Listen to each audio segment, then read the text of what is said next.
care about who's attacked a friend. And my friend is, she likes to be, as Mariah Carey says, above the fray, right? And so I will respond for her because I can. This is what Megyn Kelly said about my friend Kara Swisher over at the Pivot podcast. She is saying that Kara Swisher, this is sick. Megyn Kelly accuses Kara Swisher of trying to get Stephen Miller killed.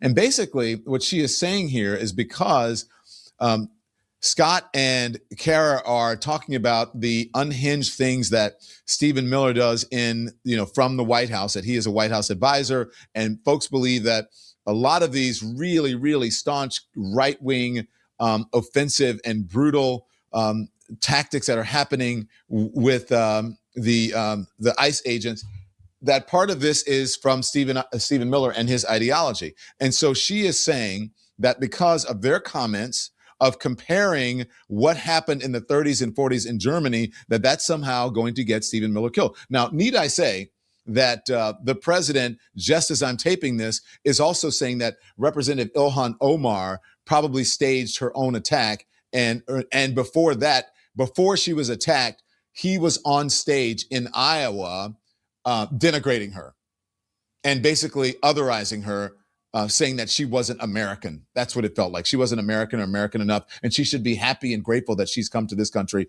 from Somalia. So that is what Megyn Kelly is saying right now. And a day after, this is one of the vilest, most reprehensible things that I've ever heard anyone say in public. It must be, obviously she doesn't have a heart, but it must be just for clicks. And I don't know why people keep supporting it, because everything just gets more outrageous and just more outrageous. She said this about the man just yesterday who was gunned down by ICE goons in the middle of the day, in the morning, in broad daylight in Minnesota over the weekend. This is Megyn Kelly. I know I'm supposed to feel sorry for Alex Preddy, but I don't. Do you know why I wasn't shot by Border Patrol this weekend? Because I kept my ass inside and out of their operations. It's very simple.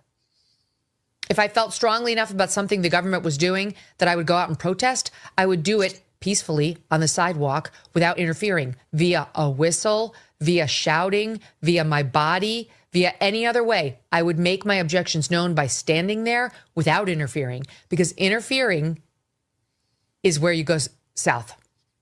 And laying hands on a police officer trying to, or Border Patrol officer or ICE officer trying to conduct a law enforcement operation is a felony.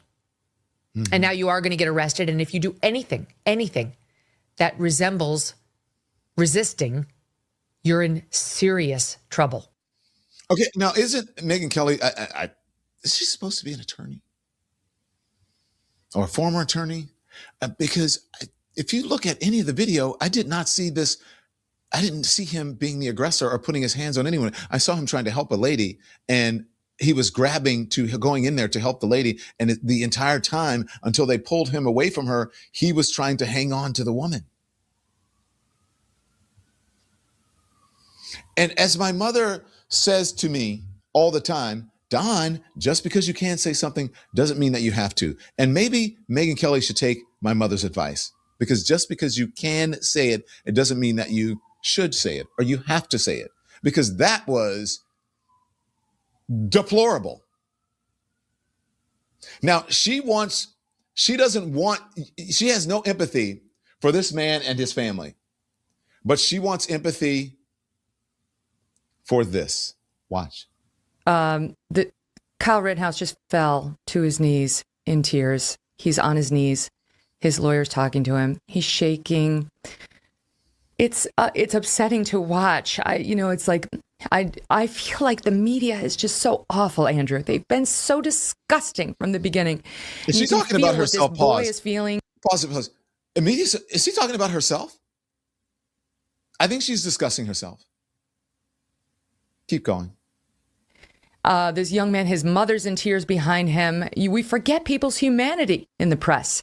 We just want to kill them. We want to go for the jugular. We want everyone to pay. And in this case, we wanted him to pay because he was a Trump supporter and he was a Second Amendment supporter and he wasn't on the side of the BLM rioters. And the media and the president and the governor put this kid through hell.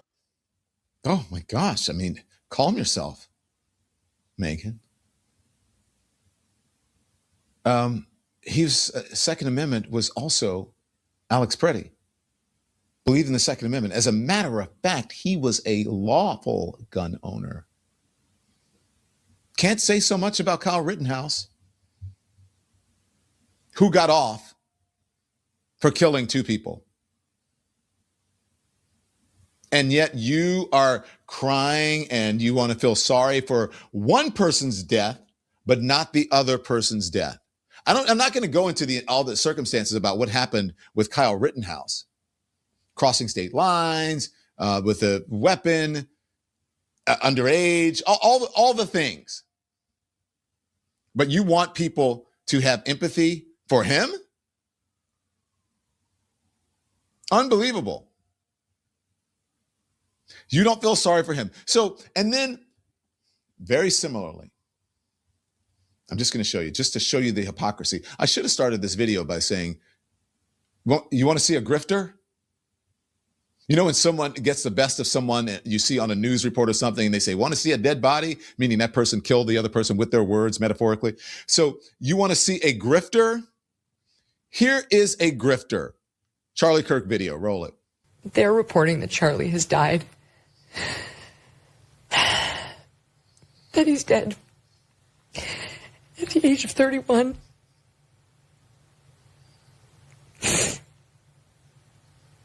Which he would have to be if that video was real.